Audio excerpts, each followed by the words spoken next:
Salut à tous, moi c'est Maëlième et on se retrouve aujourd'hui pour un nouveau moment, pas forcément créatif et plutôt scolaire, puisque je vous présente aujourd'hui une vidéo de préparation pour le CAP métier de la mode vêtements flous et plus particulièrement l'épreuve 1 qui est une épreuve de patronage. Je pense que ça pourrait aider certaines personnes qui ont pour projet de passer le CAP vêtements flous et qui ne savent pas trop à quelle sauce ils vont être mangés. Donc pour moi c'est intéressant de proposer ce type de vidéo, sachant qu'en plus de ça je trouve que sur internet on ne voit pas trop d'informations sur le sujet de préparation. Donc je trouve que c'était intéressant de pouvoir montrer aux personnes qui souhaitent se lancer quelles vont être un petit peu les épreuves.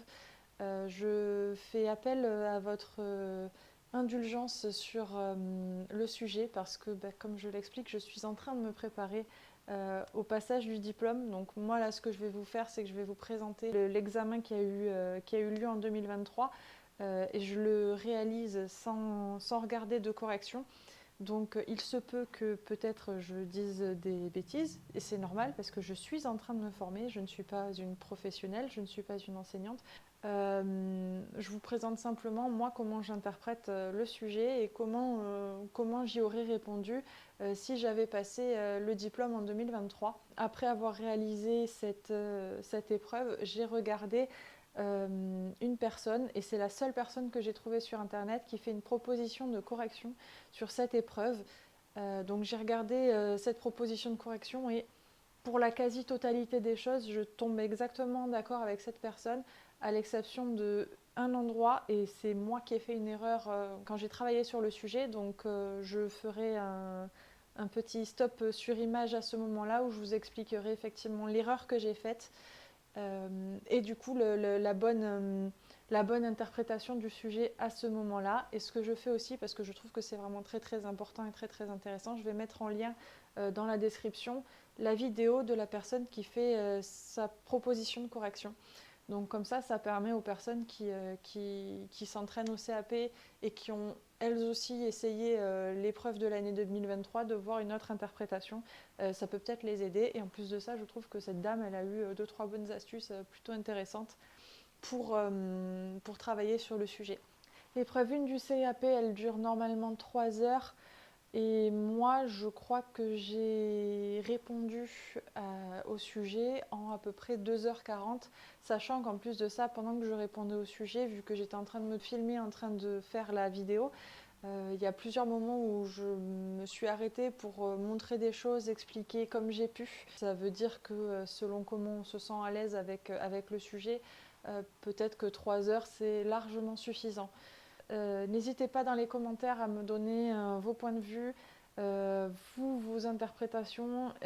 Si vous avez déjà passé aussi le CAP métier de la mode vêtements flous, n'hésitez pas à prendre part dans les commentaires parce que je trouve qu'il n'y a pas assez de personnes sur les réseaux qui s'expriment sur le sujet. Je pense qu'on est nombreuses et nombreux à vouloir tenter l'aventure ou à tenter l'aventure. Malheureusement, c'est un peu opaque, je trouve, sur les réseaux à ce sujet. Donc si vous pouvez prendre la parole là-dessus, allez-y. J'espère que cette vidéo va vous plaire et je vous remercie à tous. Donc le projet du jour, c'est de m'entraîner sur l'épreuve 1 du CAP. Donc pour que vous puissiez suivre avec moi un petit peu comment se déroule une épreuve de CAP, j'ai donc dû mettre une caméra ici. Donc je suis désolée pour la caméra qui me prend de face puisqu'on voit la caméra de ce côté, mais c'est le seul moyen que j'ai trouvé pour pouvoir vous montrer en direct un plan sur le document. Donc là, je vais me préparer à l'épreuve 1 du CAP. Donc c'est une épreuve plutôt devoir sur table. Il y a une partie patronage. Donc les épreuves, vous pouvez les retrouver sur le site Eduscol. Je vous mets le lien en description. Et là, pour ma part, je fais la session de 2023. Quand j'ai décidé de me préparer au CAP, il y avait 9 épreuves sur le site de l'éducation nationale. Et ça tombait bien parce que de septembre à mai, il y a 9 mois. Donc je m'étais dit, je vais faire une épreuve par mois. Et comme ça, tous les mois, je fais une étude, un sujet. Donc sur le site, vous avez le sujet comme ceci, avec toutes les inscriptions. Et vous avez à télécharger et à imprimer, si j'arrive à l'attraper. Vous avez un plan pour faire votre épreuve de patronage. Donc moi j'ai eu au début je ne savais pas comment l'imprimer parce que quand vous téléchargez le fichier il sort sur une feuille A4, donc vous avez un tout petit plan et en fait non, il faut l'imprimer dans vos paramètres, il faut aller dans le format affiche et là vous l'avez en taille réelle où il va découper en nombre de feuilles A4 nécessaires pour avoir le dessin en taille réelle. Donc voilà, pour cette épreuve, il vous faut donc stylo, crayon et crayon très très fin parce que pour faire les tracés sur le patron, il faut un crayon très très fin et il ne faut pas dépasser, il ne faut pas qu'il y ait des petits bouts de crayon qui dépassent, donc il faut vraiment quelque chose de très précis avec une gomme pour pouvoir gommer en minutie. Il vous faut aussi des feutres et des crayons de couleur, donc pas la peine de dépenser des milliers et des cents dans des feutres et des crayons de couleur. Moi, vous le savez, je fais du coloriage et donc les Faber-Castell, je ne vais pas les prendre pour ça, hein, je les garde pour mon coloriage. Mais parce qu'il y a une épreuve de dessin, de style, entre guillemets. Et ensuite, au niveau du matériel, il vous faut absolument le pistolet de traçage, donc ça ressemble à ça. Hein. Mais bon, si vous passez le CAP, vous devez savoir ce que c'est, je pense. C'est une règle avec des courbes différentes qui vous permet après de dessiner les différentes courbes sur vos patrons. Et la règle japonaise, voilà, donc c'est une règle comme ceci qui est assez souple. Celle-ci, elle vient de chez Mondial Tissu, mais quand je regarde les vidéos, en fait c'est Clover, mais je l'ai acheté chez Mondial Tissu. Et quand je regarde des vidéos de couturières sur YouTube, elles ont toutes celle-ci, à moitié transparente et à moitié pas. Et c'est ce qui permet en fait de faire des tracés perpendiculaires. Vous avez des petites graduations, je ne sais pas si on voit. Ouais, voilà, vous avez des petites gradations un peu partout et ça vous permet vraiment de faire vos repères avec les parallèles, les perpendiculaires, vous avez même les millimètres. Donc cette règle, elle est vraiment indispensable. Pour les règles et les pistolets, on m'a dit, quand je suis allée faire la journée porte ouverte au centre d'examen où j'allais passer mon examen, on m'a dit que normalement c'était fourni, mais la couturière qui m'entraîne de temps en temps au CAP, qui a fait partie de l'éducation nationale, m'a dit « T'es sûre ?» Donc, par sécurité, je vais amener mon matériel. Et puis, si on me dit non, c'est bon, c'est pas la peine, il y en a sur place, bah écoutez, vaut mieux prévenir que guérir.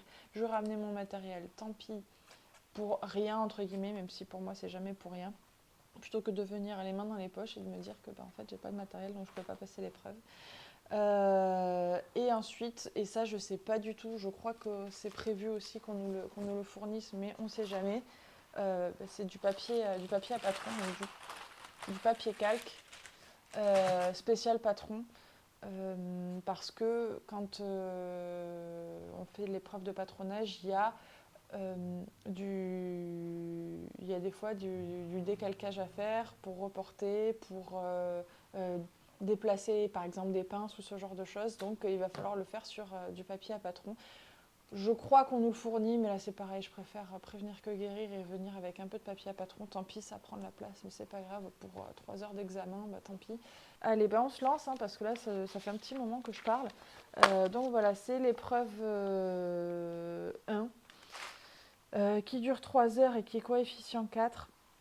Donc là, moi je vais m'exercer en conditions réelles. Et donc ce que je préconise dans un premier temps, c'est de lire une première fois en entier le sujet, de feuilleter vraiment toutes les pages pour voir exactement qu'est-ce qui est demandé, de s'imprégner une première fois du sujet et après de refaire une deuxième lecture où là on va commencer un petit peu à répondre. Et moi en termes stratégiques, ce que je fais, c'est je vais chercher entre guillemets les points faciles, c'est-à-dire toutes les questions plutôt techniques qui sont plutôt vers la fin du sujet où on va vous poser des questions sur l'histoire de la mode.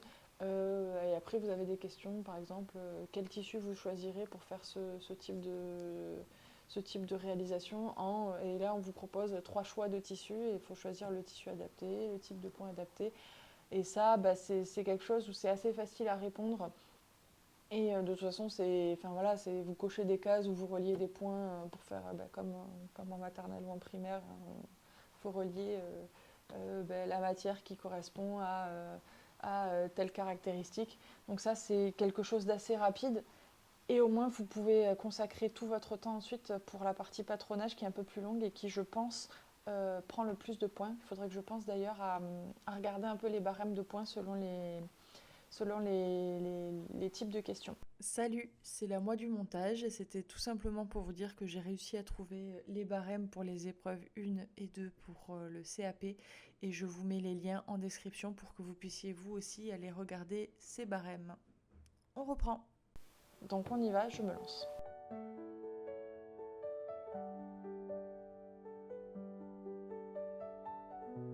Donc en fait, la grosse majorité du sujet, c'est la transformation d'une robe, d'une jupe, plutôt longue qui arrive juste au-dessus des genoux à une jupe qu'ils appellent mini-jupe mi-cuisse. Donc en fait, voilà, on va avoir le patron de cette jupe-là. Il va falloir, avec justement cette base de patron, transformer le patron en cette jupe-ci. Donc comme je l'ai expliqué, moi je vais passer dans un premier temps par les questions qui sont assez rapides à traiter, où c'est juste à cocher rapidement. Donc voilà. Donc là, si on regarde, il y a plusieurs modèles de jupes et il va falloir choisir quel type de jupe avec la description des modèles correspond à quel dessin. Donc ça, c'est quelque chose en plus de ça, même si vous ne préparez pas votre CAP vêtements flous, c'est quand même assez, si vous y connaissez un tout petit peu en habillement, même pas en mode, mais en habillement, et après il y a juste à lire la description et en fonction des photos, franchement là c'est assez facile. La jupe culotte. Donc la jupe culotte, c'est une sorte de culotte très ample ayant l'apparence du jupe majoritairement utilisée dans la pratique du tennis. Une jupe culotte, on sait que ça ressemble un peu plus à une espèce de Bermuda assez ample. Donc je sais très bien que le Bermuda assez ample, comme on le voit ici, tout le reste ce sont des vraies jupes. Et là, celle-ci, on voit qu'elle est ouverte au niveau de l'entrejambe, donc ça nous laisse deviner que c'est un espèce de Bermuda short. Donc la 1, c'est celle-ci. La jupe plissée, c'est une jupe droite évasée avec des plis. Celle-ci, elle n'a pas de plis. Celle-ci, elle a des plis. Celle-ci, elle n'a pas de plis. Et là, ce sont des volants, pas des plis. Donc, on sait que c'est celle-ci. Jupe portefeuille, c'est une jupe qui comporte un panneau enveloppant qui se rabat et se boutonne à la ceinture. De toute façon, il faut se dire que c'est le modèle de jupe qu'on est censé faire là. Voilà, ça va ressembler à ça. Ça va être une jupe avec un portefeuille, faux portefeuille. Donc voilà, c'est quelque chose, il va y avoir un pan qui va se rabattre devant. C'est le même principe que là. Donc voilà, la jupe portefeuille. Là, y a pas, là, on a déjà choisi, donc on ne vient pas. Là, on a déjà choisi, donc on ne vient pas. Là, ce sont des volants. Là, il n'y a rien de plus classique. Et là, on voit qu'il y a un rabat devant, donc on sait que le portefeuille, c'est celui-ci. La jupe trapèze est très moulante au niveau de la taille et s'évase ensuite. À plat, elle forme un trapèze, d'où son nom. Là, on voit qu'il y a des volants, mais il ne parle pas de volants dans la jupe trapèze, donc on sait que c'est celle-ci. Et donc, par déduction, jupe à volant. Des volants successifs tombent librement et sont assemblés à la jupe. Donc, là, on voit qu'il y a des volants et qu'il y a trois rangées de volants, donc on sait que c'est celle-ci. Voilà, donc ça, on sait que c'est une question assez facile et rapide à traiter. Donc il vaut mieux la faire en premier, on ne perd pas de temps et on sait que ce sont des points qui sont donnés. Là, le dessin, je le ferai plus tard. Et là, la question, c'était...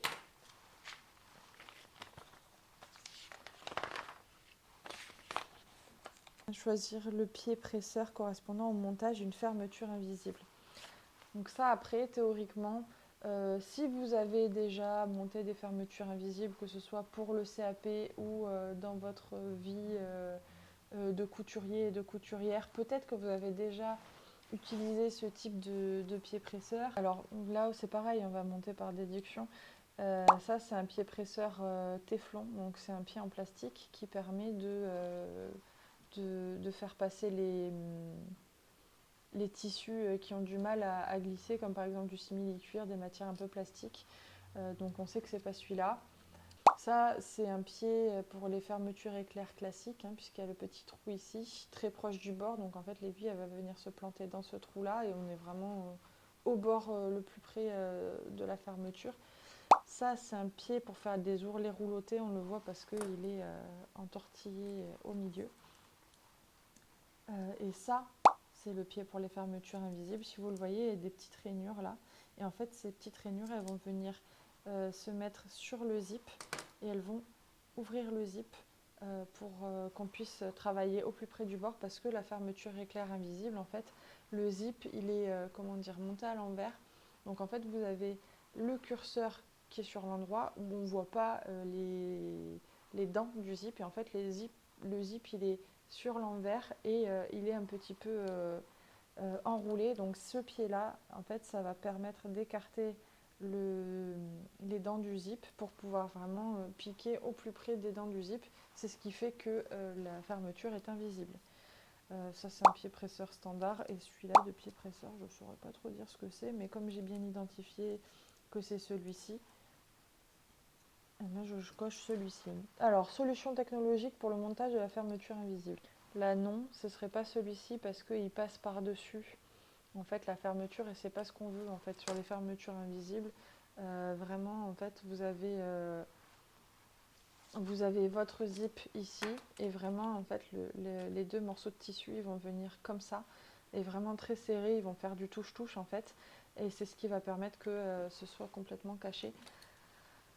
Donc celui-ci, on sait que c'est pas celui-là. Donc moi je dirais que c'est pas celle-ci, parce que justement là le curseur, si on regarde bien, il est visible, donc ce n'est pas celui-ci. Donc la déduction, il en reste que deux. Il y a soit celle-ci, soit celle-ci. Et moi il me semble que sur les fermetures éclairs invisibles, il n'y a pas de surpiqûre. Et là ce serait le principe d'une surpiqûre. Donc pour moi, je dirais clairement que c'est celle-ci. Il y a une question de logo aussi. Ça doit être le logo d'une fermeture éclair normale. Et ça doit être le logo d'une fermeture éclair invisible. La fermeture éclair invisible, les dents, elles sont vers l'intérieur. Elles sont sur l'envers. Donc en fait, elle est retournée. Et là, vous voyez clairement que les dents, elles sont ici. Et elles sont effectivement retournées. Donc c'est clairement c'est celui-ci. Ensuite, choix de la matière pour du thermocollage. Là, on nous demande la finition du bord de la taille se fait à l'aide d'un doublage thermocollé. Faire effectuer le choix de la matière de thermocollage pour l'empiècement et justifier votre réponse. Donc là, c'est pareil, il vous faut regarder le guide de montage et la nomenclature que vous avez ici. Donc la nomenclature, c'est le détail de toutes les pièces. Et là, vous avez le descriptif du modèle avec les finitions qui sont attendues. Donc là, ils disent que l'empiècement dos et l'empiècement devant, ils seront en coton. Et ce sera une toile thermocollante. Donc, crin de cheval, non. Parce que crin de cheval, en plus de ça, c'est quelque chose normalement d'assez épais. La feutrine, ça va être... de toute façon, ils veulent quelque chose de thermocollant. Le seul où il y a écrit thermocollant, c'est celui-ci. D'ailleurs, je ne vois pas pourquoi je le barre. Donc, indication du modèle, c'est thermocollant, et c'est la seule proposition qui est thermocollante. La feutrine, ça peut être un peu épais, et la toile de crin, alors là, la toile tailleur, c'est vraiment quelque chose de très épais et très rigide. Alors, je ne sais pas si en termes de justification, ça conviendra pour le jury. Mais bon, c'est pas grave. Le principal, c'est vraiment d'avoir choisi la bonne matière. Voilà. Et ensuite, les règles relatives à la sécurité au poste de piquage. Alors s'attacher les cheveux, d'ailleurs oui, messieurs, dames, si vous avez des cheveux longs, alors déjà pour un côté pratique, s'attacher les cheveux. Et c'est de toute façon une, chose obligatoire. Imaginez si vous avez les cheveux qui passent sous le pied presseur et sous l'aiguille. J'ai un peu peur d'imaginer. Donc voilà.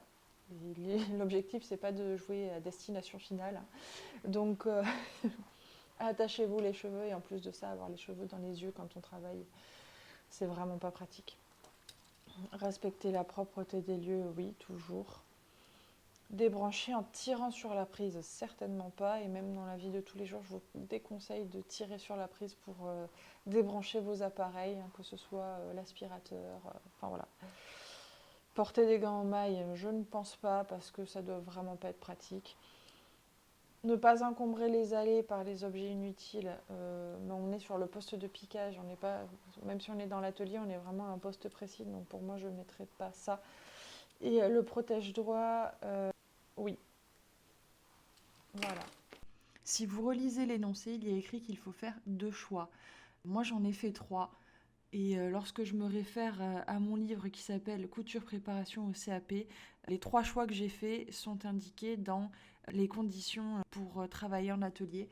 Donc je pense qu'il y avait plusieurs bonnes réponses et il fallait en choisir que 2. Ma recommandation, ce serait de vous préconiser de choisir déjà le protège-doigts, ça c'est obligatoire, et de s'attacher les cheveux, mais tenir son espace de travail propre, pour moi c'est aussi très important.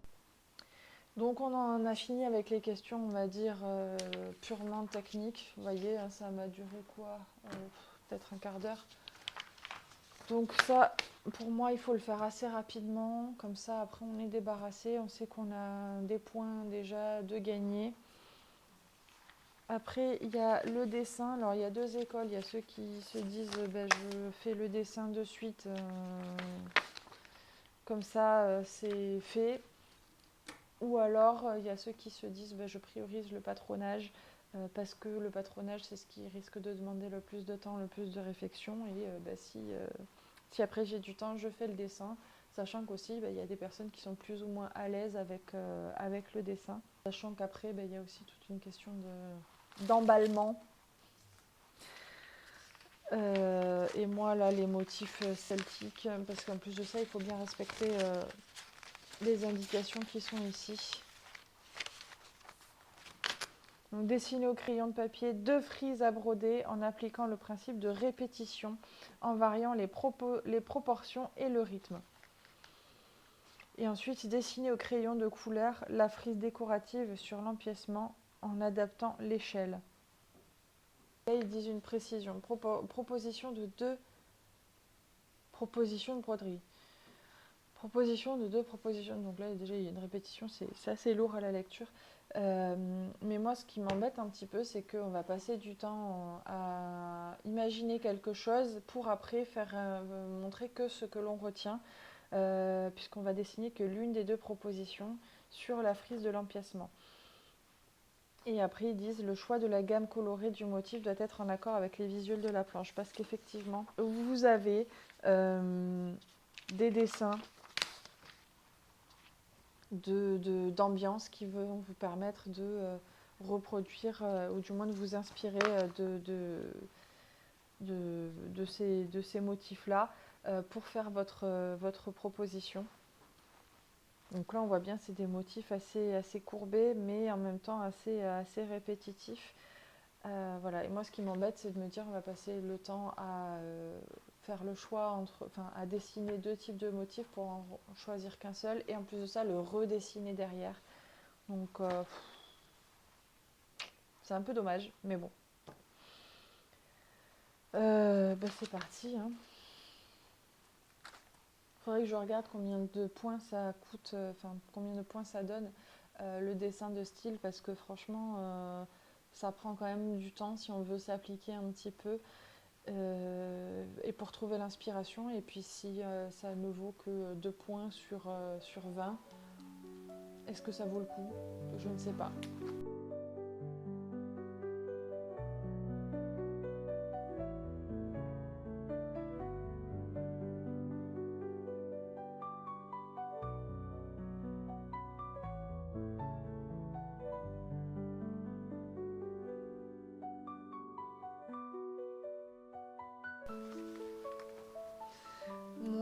c'est pas... Il y a eu des années où j'ai été beaucoup plus inspirée que ça. Il y a eu des années où ça a été plus avec des motifs un peu fleuris, donc c'est un petit peu plus appréciable, un petit peu plus intéressant que de faire des motifs comme ça, un petit peu géométriques. Ouais, c'est pas ce qui me plaît le plus, quoi. Donc je pense que je vais partir sur ce motif-ci.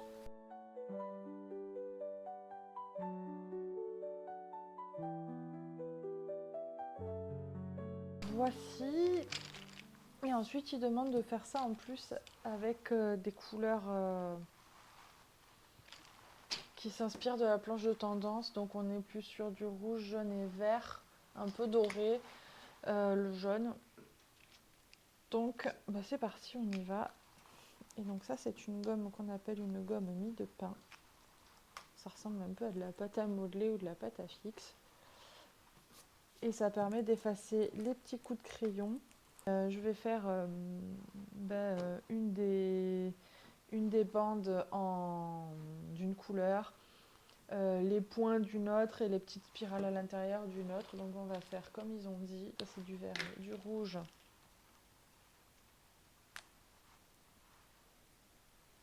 du vert et du jaune. Jaune, on a dit un peu doré. Ah, alors j'ai prêté mes feutres à une petite fille. Et ben voilà, je pense que elle a dû bien s'amuser avec. Voilà.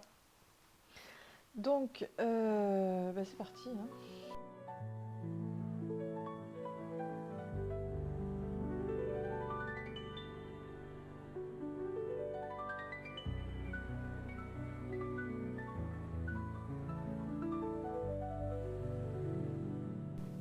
Voilà. Et là, je sais pas si vous voyez, mais quand ils sont bien, il y a la pointe qui sort. Et qu'il y a une crapule qui est passée, ben il n'y a plus. Alors, je vais les faire au crayon noir, les contours, puisque j'ai pas le choix. Et ça me fait penser que du coup, il va falloir que je me rachète des feutres pour l'examen.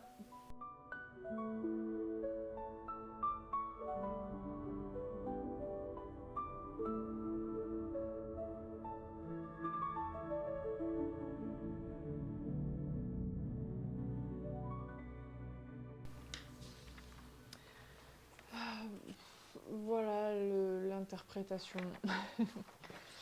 En se basant sur une planche d'idées qui ressemble un petit peu à ceci. Honnêtement, voilà, c'est pas du tout, c'est pas du tout quelque chose qui me plaît, mais c'est comme ça. Il y a pas de, enfin voilà, ça m'inspire pas du tout de toute façon. Je vais vous mettre je pense, en photo quelque part par là. Ce que j'ai fait les années précédentes où c'était peut-être un petit peu plus intéressant. Là, franchement, c'est pas du tout quelque chose qui m'attire, qui me plaît, donc c'est pas grave, hein, de toute façon, c'est pas à moi de décider ce que je dessine ou pas, enfin si, mais ce que je veux dire, on a une planche de tendance à respecter, donc on a des indications à respecter, donc je suis un petit peu les indications, sinon moi j'aurais pas du tout fait un truc comme ça, mais là j'ai passé 1 heure sur toutes les questions et le dessin, donc il me reste 2 heures pour faire tout ce qui est patronage. Donc là, c'est quelque chose qui va être un petit peu plus technique. Donc c'est là où on va prendre le plus de temps possible. Donc je garde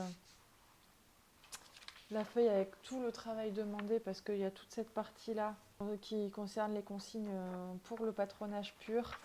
Bon, ça c'est la planche de tendance, on n'en a plus besoin, mais bon, c'est pas grave. Et ça, c'est les transformations. Et ça, c'est la nomenclature et le descriptif du modèle. Donc ça c'est intéressant de le garder parce que, comme je disais, ça permet de montrer quelle finition ils veulent pour le modèle. Et donc ça peut des fois nous permettre de comprendre un petit peu au niveau du patronage comment ça va se décliner. Voilà, et donc ça, c'est la fiche de transformation, donc 1 et 2. Voilà, avec toutes les indications. Et c'est parti, on passe au patronage. Donc ça, c'est la fameuse jupe. Donc pour rappel, au début, ça correspond à cette jupe-là. Donc BA 200, c'est écrit là. Ça correspond à cette jupe-là. Et l'objectif avec les indications qu'on nous donne, c'est de réaliser le patron pour cette jupe-là. Voilà. Ils vont nous dire exactement ce qu'il faut, mais là, c'est juste les prémices, entre guillemets. Donc, transformer le devant, symétriser l'empiècement devant, ajouter le faux portefeuille sur le devant droit en suivant les indications du schéma, inscrire tous les éléments et indications nécessaires à la coupe et au montage. Donc, ça va être les marges de couture, faire des crans, voilà. Ensuite, industrialiser les éléments et ajouter les valeurs de couture. Donc sur le devant, on a les indications ici. Donc la première information, c'est raccourcir le bas. Donc ça, on le voit, c'est le modèle qu'on a à l'heure actuelle.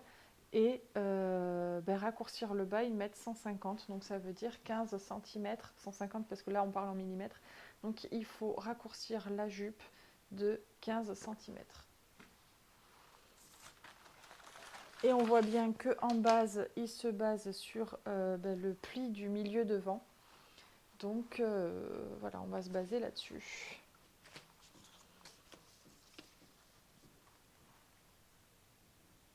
Et là, pour être sûr d'être bon, ce qu'on fait, c'est que grâce à la règle japonaise, et c'est pour ça qu'elle est intéressante, elle est en transparence, on se met sur la ligne du bas avec les 15 cm. Comme ça, on sait que ici, on est au bon endroit.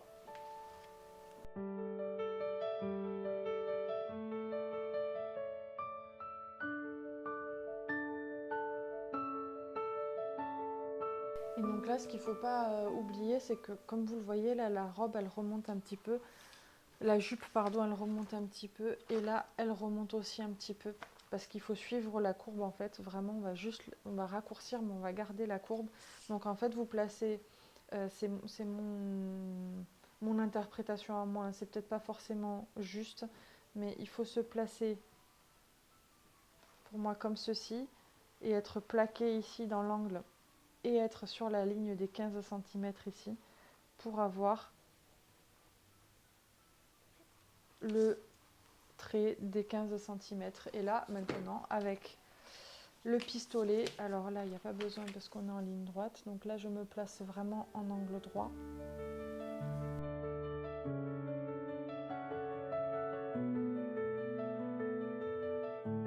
Et là, je remonte un petit peu. J'essaie de trouver un joli arrondi pour me placer. Voilà. Donc, raccourcir le bas, c'est fait. Tracer la hauteur de l'empiècement parallèle à la ligne de taille. Donc, l'empiècement, il va être ici, là. Et il est à 120 mm, donc c'est-à-dire à 12 cm de la ligne de taille. La ligne de taille, c'est ça. Et là, c'est pareil. Et je suis obligée de me mettre de l'autre côté. Voilà, moi ce que je fais à chaque fois pour être sûre d'être bon, comme je le disais, c'est de me mettre à 12 cm, puisqu'il faut faire 12 cm de la ligne de taille, et je mets le 12 sur cette ligne-là, donc sur la ligne du fond. Comme ça, au moins, je sais que mon trait va être à 12 cm.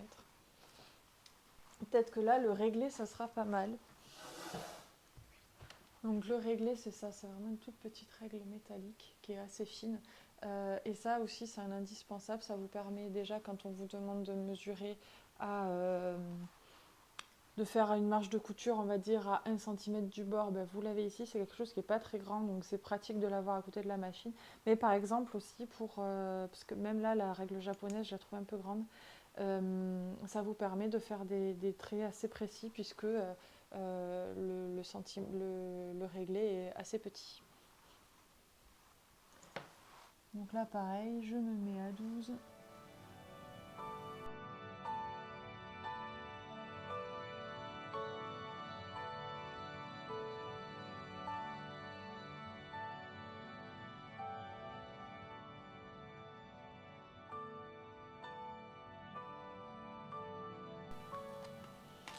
Et là, théoriquement, si on regarde, on est à 12 partout.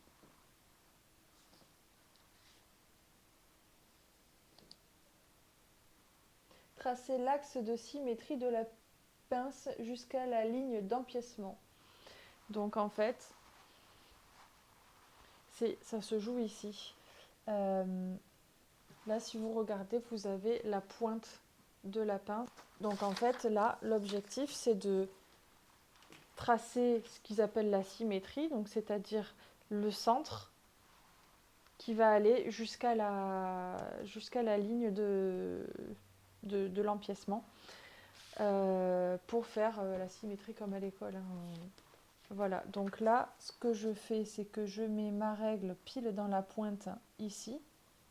Il faut qu'elle aille aussi dans cette pointe-là pour avoir la symétrie. Il faut qu'elle aille jusqu'à la ligne du milieu.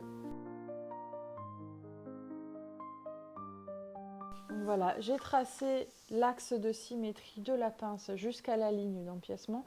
On le voit là. Ça, c'était l'ancienne pince. On le voit, elle s'arrête, je crois, ici. Et là, en fait, on l'a juste prolongée. Et donc là, maintenant, on retrace la pince. Donc là, c'est pareil. On garde les bases de chaque côté, en fait. Et au lieu de s'arrêter au point qui est là, on s'arrête plus bas au point donc, qui était ici.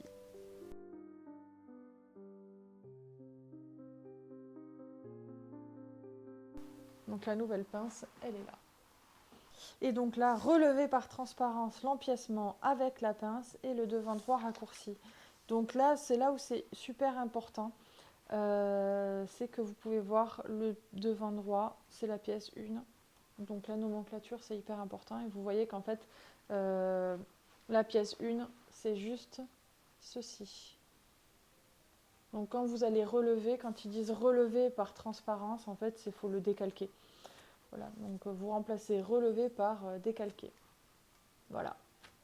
Ben voilà, par exemple, on aurait envie de reprendre tout jusqu'en haut, mais non.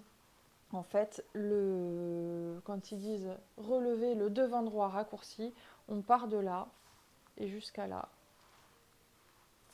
Voilà. Ça, on ne le prend pas parce que ça, c'est une autre pièce. Donc, ben c'est parti, on relève par transparence. Donc, je ne sais pas si on aura droit le jour de l'examen, mais ça peut être intéressant, c'est d'avoir des poids de couture pour pouvoir poser le calque dessus et ne pas qu'il bouge, ou alors prendre du scotch, ce que je vais faire d'ailleurs. Et le jour J, effectivement, il vous faudra aussi du scotch parce que on va le voir après, il faut fermer la pince. Donc pour fermer la pince, il va falloir la couper et la scotcher. Donc voilà.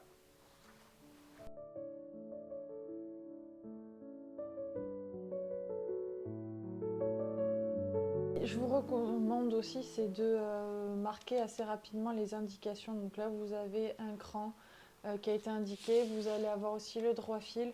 Vaut mieux le noter quand vous le décalquez et si besoin, vous le gommez après s'il y a quelque chose qui doit être modifié parce que assez rapidement, en fait, de toute façon, vous allez le voir, il faut toujours industrialiser le patron. Et donc, industrialiser, ça veut dire noter le modèle, le numéro de la pièce, le nombre de fois qu'il faut le couper, la taille du vêtement.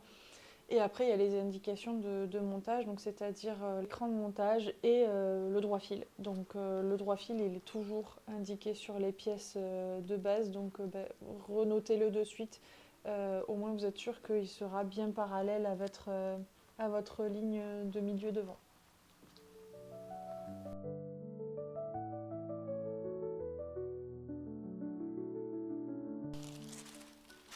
Voici ma pièce de milieu devant. Je vous montrerai après, parce que là effectivement on ne voit pas très bien, c'est assez peu visible. Je vous montrerai après en repassant sur les traits pour que vous puissiez voir exactement ce que j'ai fait. Là pour l'instant je l'ai fait au crayon et très fin parce que si j'ai besoin de reprendre, c'est mieux. Donc là, il faut tracer l'empiècement. Donc l'empiècement, il est là.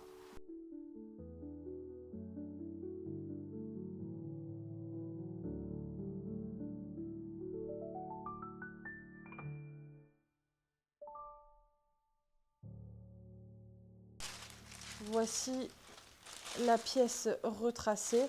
Apparemment, il faut vraiment qu'il n'y ait rien qui dépasse. Donc là, vous voyez, j'ai un poil débordé. Faut effacer. Là, c'est pas très propre. Il faudrait faire quelque chose d'un peu plus propre. Après, vu que moi, pour vous, normalement, il faut pas, mais pour vous, je vais le retracer au feutre pour que vous voyez, pour que vous puissiez voir un peu mieux ce que j'ai fait. Donc voilà, ça. Sur l'empiècement, fermez la pince. On fait comme ils ont dit, on ferme la pince. Donc,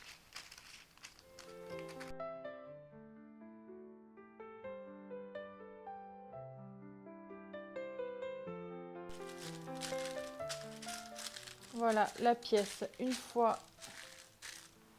Alors, c'est normal du coup que le tissu il gondole puisque c'est l'effet d'une pince. C'est que ça fait un arrondi ici. Mais là, pour l'instant, je ne vais pas le découper puisque après, il faudra y dessiner les marges de couture. Donc, on peut pas faire autrement. Donc là,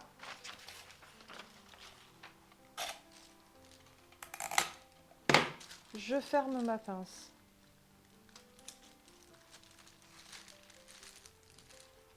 Et là, il me demande de retracer un arrondi. Et c'est là où j'aurais aimé peut-être avoir un petit peu les corriger. Parce qu'on n'a pas les corriger sur le site internet. Et je trouve que c'est très dommage.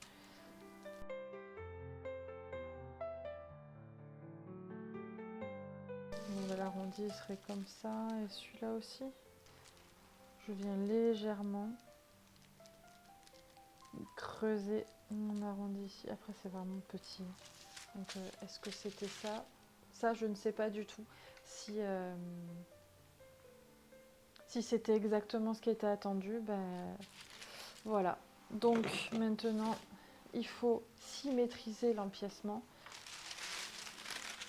Donc, pour ce faire, je plie ma pièce sur le milieu devant.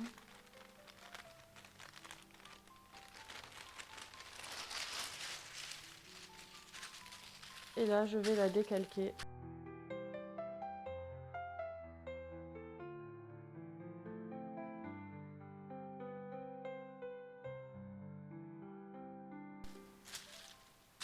Donc voilà à quoi ressemble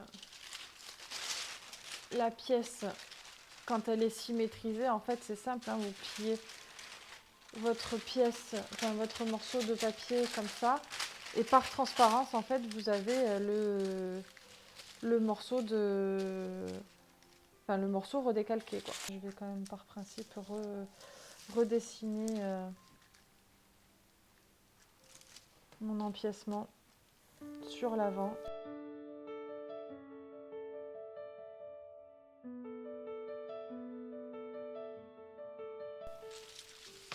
Voilà.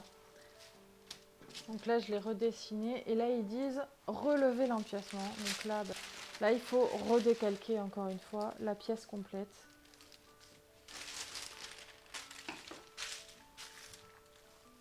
Ça passe, mais juste. Hein. Et ça ne passe même pas, en fait, parce que je vais avoir besoin de dessiner les marges de couture.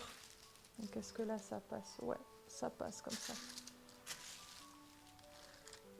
Voilà. Comme je vais avoir besoin de dessiner les marges de couture par-dessus, je préfère prendre une nouvelle feuille.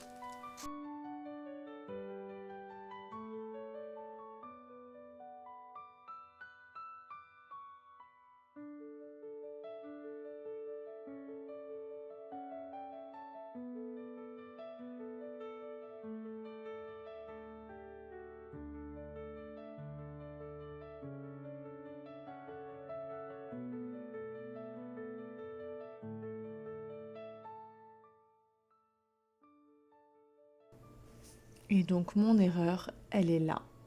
Et je vous explique juste après.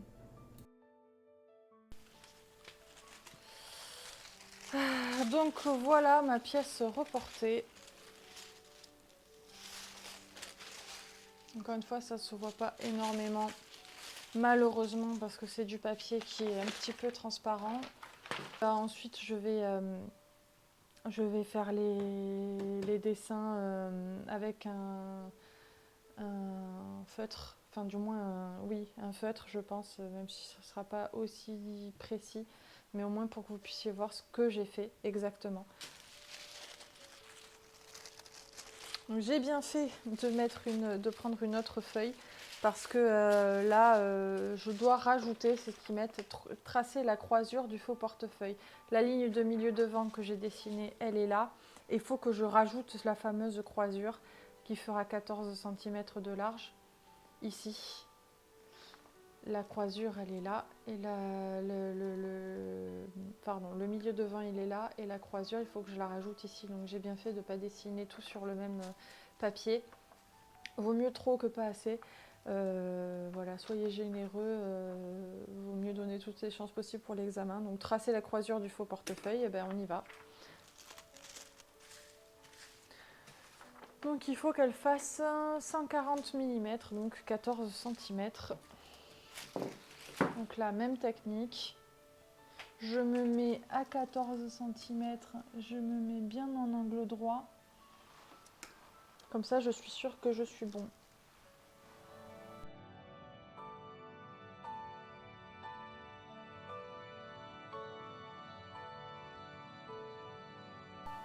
Allez, là, ça se corse. Alors, ajouter la valeur de parmenture.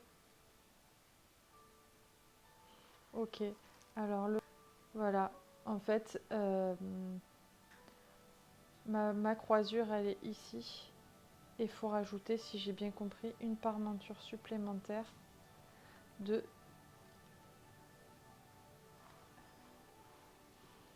200, donc de 20 cm. Parce qu'en fait, voilà, la parmenture, le faux portefeuille, il est là. Et il y a une parmenture qui vient par-dessus. Qui vient, en fait, qui va se mettre derrière. Parce que la croisure, elle s'arrête comme ça. Et effectivement, il va y avoir un morceau de tissu qui va revenir comme ça vers l'arrière. Pour avoir un peu plus d'aplomb, un peu plus de tenue. Et là, vous voyez, j'ai même pas encore assez de papier sur cette feuille, donc il faudrait une feuille encore plus grande.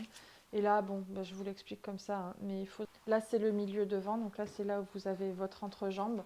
Et en fait, le principe du portefeuille, c'est d'avoir une bande qui vient un peu plus loin pour aller sur la cuisse de l'autre côté. Et il faut effectivement la parmenture qui va revenir derrière pour que ça donne un peu plus d'aplomb, un peu plus de tenue à votre vêtement. Donc il faudrait rajouter ici une bande de 20 cm par, je ne sais pas combien elle fait, hein, mais par 30 ou 32 cm pour que vous ayez le tissu qui se tienne bien. Je vais faire les choses jusqu'au bout. Je vais me rajouter cette petite bande de papier. J'ai bien fait de la recopier, de la recouper. Donc là, il nous faut 20 cm à rajouter qui viendra se replier sur la croisure.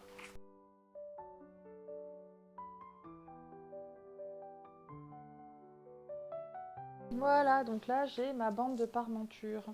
Et donc mon milieu devant il est là, donc mon entrejambe il est là. Je vais avoir cette bande là qui va venir se poser sur la cuisse de l'autre côté, donc la cuisse gauche. Et il y aura la parmenture qui va venir être pliée comme ceci et revenir vers l'arrière pour que ça fasse un peu plus joli et qu'il y ait un peu plus de tenue sur notre vêtement. Ensuite, il faut ajouter les valeurs de couture. Donc les valeurs de couture, c'est pour ça que cette pièce-là, elle est très intéressante. C'est cette page-là, donc le descriptif et la nomenclature, ça vous permet vraiment de voir où sont posées les informations, la parmenture et tout ça. Donc là, maintenant, il faut faire les marges de couture de partout. Donc c'est bien écrit parmenture du faux portefeuille, c'est 20 cm. Donc là, en bas, ils disent que c'est 40 mm, donc il faut faire 4 cm partout.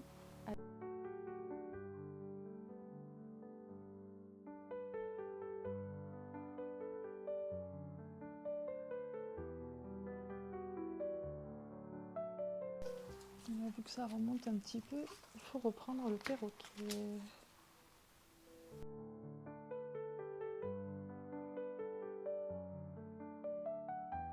La parmenture, il ne faut pas la doubler puisque on le voit ici, ça se termine avec le point 504, le point 504. On le voit ici, le point 504. Le point 504, c'est la surjeteuse, donc en fait, ça va être juste un surjet. Donc pour moi, là, de ce côté-là, donc au niveau de la parmenture, ça va être juste fini au surjet. Donc il n'y a pas de marge de couture supplémentaire. Côté et milieu dos, couture ouverte 15 mm. Donc là, il faut que je rajoute. Là, je ne sais pas si je vais avoir assez. Ouais, je suis un peu juste. Non, là. Oh, je passe pile poil. Voilà, et donc là, c'est une finition avec 1 cm 5 de marge de couture.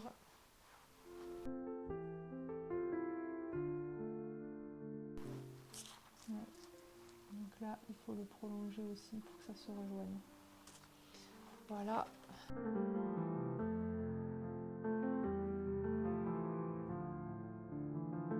Empiècement sur jupe dos et devant. Donc pour moi, ça veut dire que le haut du devant de la jupe, c'est une couture de 1 cm.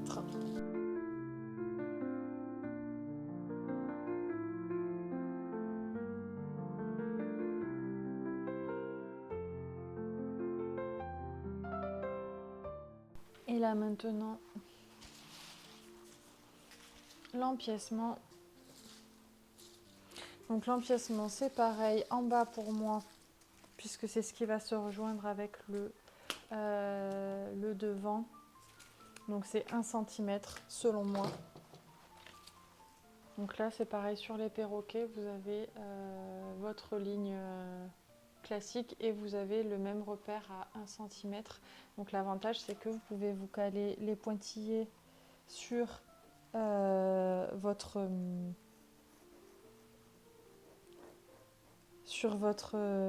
pièce. Et là vous savez que vous êtes bon.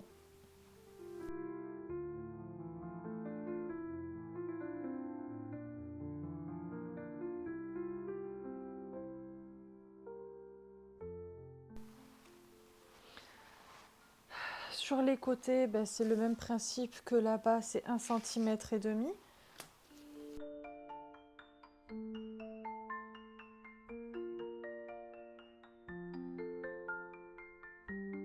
Et en haut, ils mettent finition de la taille 7 mm. Donc la taille, ils le mettent finition de la taille ici. En haut, il faut rajouter, ça va être 7 mm. Là, ça demande un petit peu plus quand même de précision, donc le régler, c'est pas trop mal.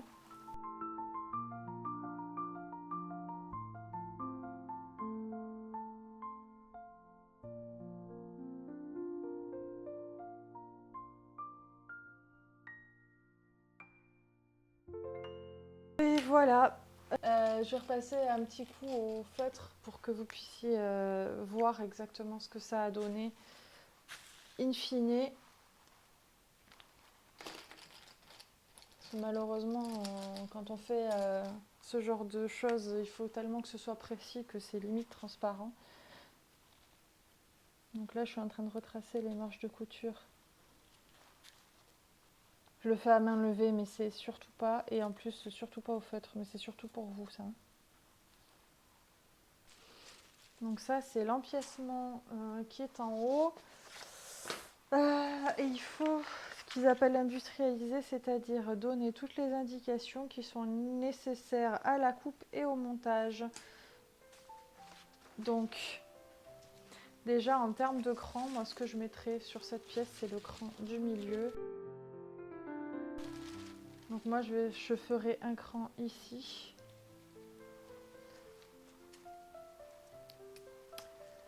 Puisque ça après ça va être assemblé sur la jupe, le devant droit. Et vu que le devant droit, il y a un débord, on va dire, pour faire le portefeuille, c'est plutôt pas mal de savoir exactement où va se rejoindre la ceinture pour qu'elle soit bien centrée sur le devant. Le droit fil, on l'a dessiné, il est ici. Donc mon erreur, elle est ici et elle concerne le positionnement du droit fil. Comme je vous l'ai dit, dans la partie patronage, il est important de garder avec soi la nomenclature et le descriptif du modèle. Et sur le descriptif du modèle, il était bien spécifié que l'empiècement de devant était doublé et coupé dans le biais. Donc ce qui veut dire que le droit fil, il est censé être à 45 degrés. Et là, j'ai complètement oublié. Et moi, j'ai fait un droit fil qui est complètement perpendiculaire au sol. Il fallait dessiner un droit fil à 45 degrés. Elle est là, mon erreur. Donc, c'est la pièce de ceinture. Donc, le modèle, c'est le modèle AG-205. Là, c'est je suis en train de faire ce qu'on appelle de l'industrialisation, c'est de noter les informations nécessaires pour la coupe et le montage. En fait, c'est simplement noter quel type de pièce c'est, quel modèle de vêtement c'est, combien de pièces il faut découper et dans quel matériau il faut le découper. Donc là, on est sur taille 38. Là, on est sur l'empiècement devant.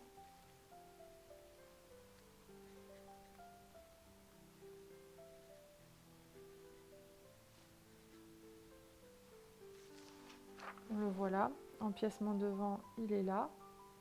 Donc c'est l'empiècement de devant. Il n'y en a qu'une seule fois.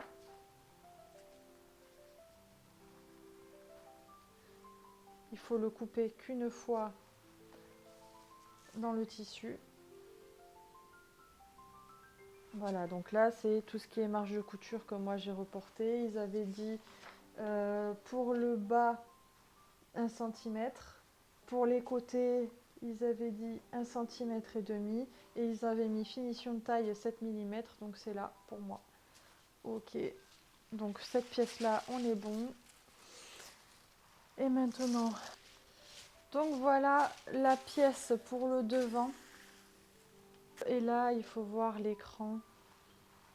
Donc moi je mettrai un cran ici, c'est le milieu devant. Ce cran là il va permettre en fait derrière de pouvoir y placer la jupe. Vous voyez, du coup elle arrive pile poil à y placer la ceinture en fait. Voilà, la ceinture elle va venir se positionner comme ceci dessus. Donc voilà, moi je mettrai un cran là pour savoir où est-ce qu'il faut mettre le milieu de la jupe, de la ceinture. Ensuite, je mettrai un cran ici pour savoir à quel endroit il faut replier, puisque ça c'est l'empiècement du portefeuille qui va être un petit peu plus, qui va glisser un peu plus sur la jambe gauche, et donc cette partie-là, elle va être repliée. Donc moi je mettrai un cran ici pour savoir où est-ce qu'il faut qu'on replie la parmenture.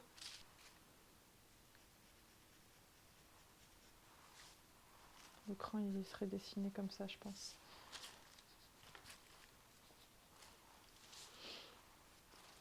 Voilà. Je sais pas si là je mettrai un cran supplémentaire. Pour moi il faudrait, parce qu'il faudrait quand même savoir avec l'empiècement dos où est-ce qu'on raccorde les deux pièces ensemble pour qu'elles soient vraiment bien équilibrées. Donc pour le fun on va dire, je vais mettre un cran ici, mais vraiment je suis pas du tout certaine. Comme il y était sur la pièce de base, je me dis bon on le refait. Mais voilà. Là, les marges de couture pour l'ourlet, il y avait 4 cm, il y avait 1 cm trait demi pour rejoindre entre le devant et le dos. Et il y avait 7 mm, non 1 cm, pardon, pour moi entre le haut de cette pièce de la jupe et la ceinture qui est ici. Voilà.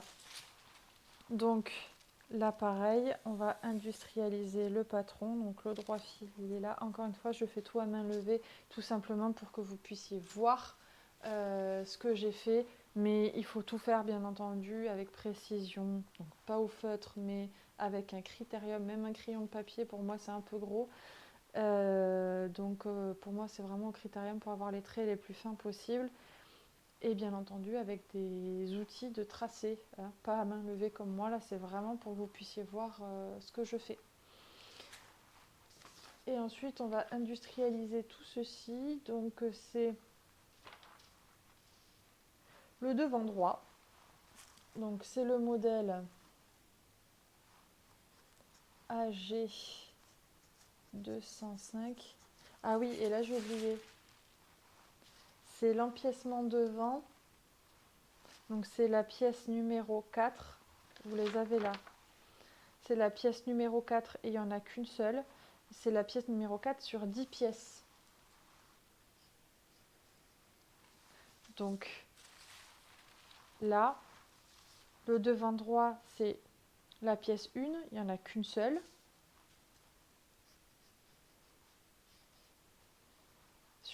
Donc c'est la pièce 1 sur 10 pièces. La taille, c'est pour la taille 38.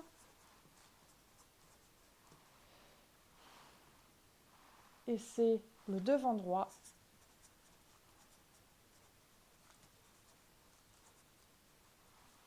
Il faut le couper une seule fois dans le tissu. Voilà, donc c'est mon interprétation pour l'épreuve 1, donc l'épreuve on va dire papier, devoir sur table, même s'il y a une grosse partie dessin, patronage. C'est mon interprétation de l'épreuve de l'année 2023. Est-ce que c'est juste? Je ne sais pas, parce qu'on n'a pas les corrections, c'est dommage. Je crois qu'il y a certaines personnes sur Internet qui de temps en temps font, elles, des interprétations aussi du sujet. Ce qui est vraiment dommage, c'est que l'éducation nationale ne mette pas les corriger sur Internet, parce que les personnes comme nous qui s'entraînent en candidat libre, bah, ça peut être sympa quand même d'avoir... c'est bien d'avoir les sujets, mais d'avoir les corrigés avec, ça peut être pas mal pour qu'on puisse s'entraîner derrière et voir exactement ce qu'il faut faire. Moi, je trouve que c'est quand même assez opaque. J'ai des petites questions des fois sur les présentations de l'épreuve qui sont pas forcément éclaircies. Et à moins de faire une formation soit payante, soit via le CPF, ou donc, c'est-à-dire peut-être payante aussi, hein, puisque le CPF maintenant, il y a quelques années en arrière, c'était gratuit. D'utiliser son CPF maintenant, il faut, je ne sais pas si c'est encore le cas, je ne travaille plus en RH, donc je ne me rappelle plus, mais ces derniers temps, j'avais entendu qu'il fallait mettre au moins 100 € de sa poche pour s'inscrire à une formation. Donc 100 €, ça dépend pour qui, c'est beaucoup, et d'autres, ça peut le faire.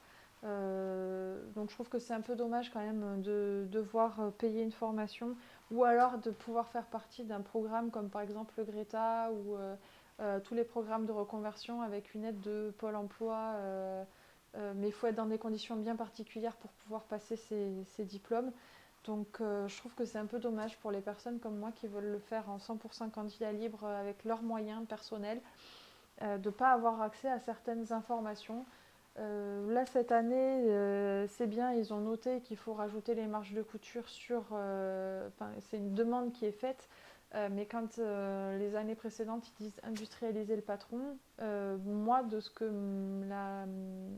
la dame qui m'aide de temps en temps pour me préparer à l'examen, elle m'a dit que ça comptait le fait de rajouter les marges de couture parce qu'elles n'y sont pas dans le dessin de base. Mais du coup, c'est quelque chose qu'il faut penser à faire. Et ça, si on avait des corrigés, si on avait un minimum d'informations de la part de l'éducation nationale sur ces thématiques-là, ça pourrait être pas mal.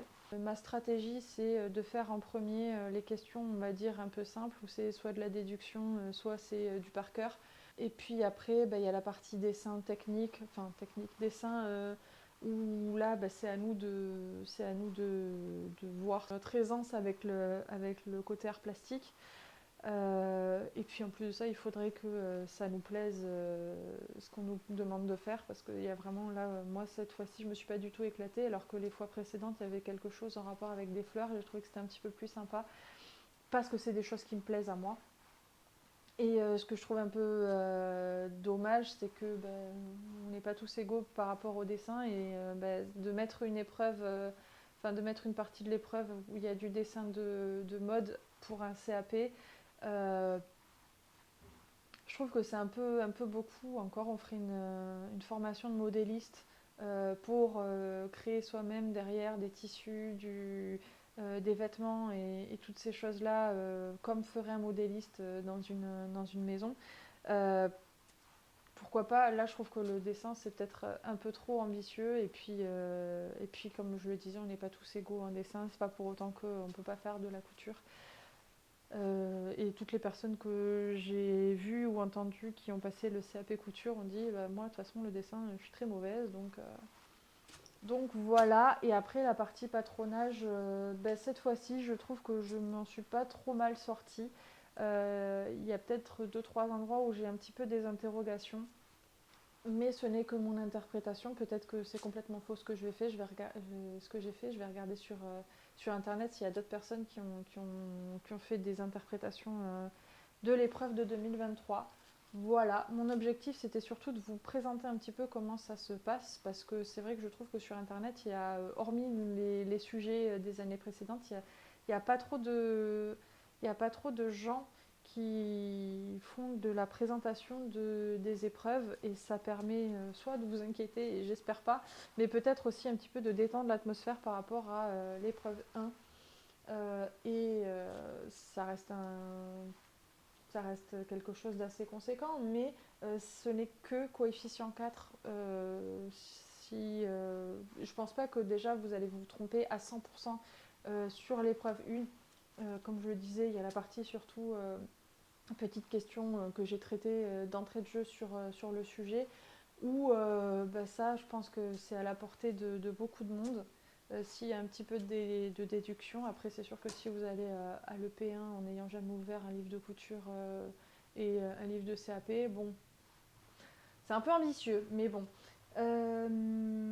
Voilà, et après la partie patronage, bon, c'est pas forcément évident, mais vous aurez quand même un minimum de points. Il y a des choses quand même, industrialiser le patron, donc à la fin noter quel type de vêtement c'est, combien de fois il faut le couper. Bon, ça, ok, c'est faisable. Et voilà. Donc écoutez, j'espère que ma vidéo vous aura intéressé, qu'elle aura plu, qu'elle aura permis à certaines personnes qui s'interrogent sur l'épreuve 1 du CAP, ça va leur permettre de voir un petit peu à quoi ça ressemble, parce que vraiment pour moi ça a été une assez grande découverte au début. En septembre, quand j'ai fait ma première épreuve, j'avais assez peur, parce que j'ai lu tout ça et je me suis demandé exactement qu'est-ce qu'il était demandé. Et au fur et à mesure, avec de l'entraînement et en lisant les différents bouquins sur la couture, ça va, on finit par s'en sortir un petit peu. Donc voilà, écoutez, j'espère que cette vidéo vous a plu, et puis si c'est le cas, n'hésitez pas à le dire en commentaire, à me donner votre avis. Et s'il y a des personnes ici qui ont déjà passé le CAP et qui veulent se manifester pour justement me dire c'est bien, c'est pas, ou non, c'est pas ça qu'il faut faire, je recommande plutôt ci, ça, prenez parole. Je trouve qu'on n'est pas assez nombreux sur internet à s'exprimer sur le sujet, pour justement pouvoir s'aider les uns avec les autres pour ceux qui passent le CAP. Voilà, donc je vous remercie à tous de m'avoir écouté, je vous souhaite une bonne journée, n'hésitez pas à liker, partager, vous abonner, booster la vidéo pour qu'elle soit vue et recommandée le plus possible pour toutes les personnes qui sont comme moi et qui passent le CAP, ou pour les années futures se présentent au CAP. Si ça peut aider, tant mieux. Je vous remercie à tous et je vous souhaite une très bonne journée, et je vous dis à très vite. Salut!